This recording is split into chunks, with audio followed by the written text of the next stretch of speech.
So, for today's video mga kasgan, aday ko dire para mahikap ani mamong Papa Bird o Mama Bird nga bulyagon siya. Kay ui man o na maglagot na si Papa Bird. So, karon kay wala may klase, ato na ni silang tuok-tuokon kay mga maldito man sila o maldita. Ingon tang asgad, pero naigo di ay sila. Hahay. Baling kalagutang Papa Bird kay ngano gihilabtan na ihang bugad diha. Kapo na po natog usob si Mama Bird ato iisa. Tungod ka maldita, namatay iyang anak nga usa. Na budyagon ma. Naputag hinilas karong adlaw. Oh, manusikta siya. Kay ako kuno hilas kaayo manghilabot iyahang pugad siya. Nabunog gigway ko. Kaya nga naman akong giingnan nga mo istorya sila. Cha. Di, magsugod-sugod na di ay taan na ron. Aw, mauba.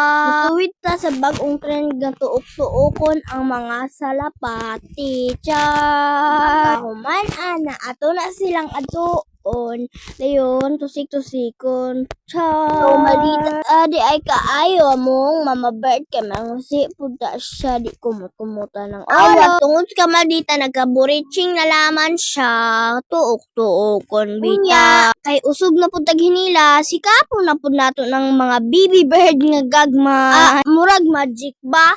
Kay nahimo magagmay ang mga Papa Bird. Char. Ya magunang mga anak kay akong gihilabtan na pud kay di naman sila magpahikap. Then ato na sila rong ibutang dito sa bato. So, ato na ni silang ibutang. Oh, nabutang na nato. Ag Mama Bird gabantay na siya. Mawala ang baby. So that's all mga kasgad. Bye-bye. Talaga, char.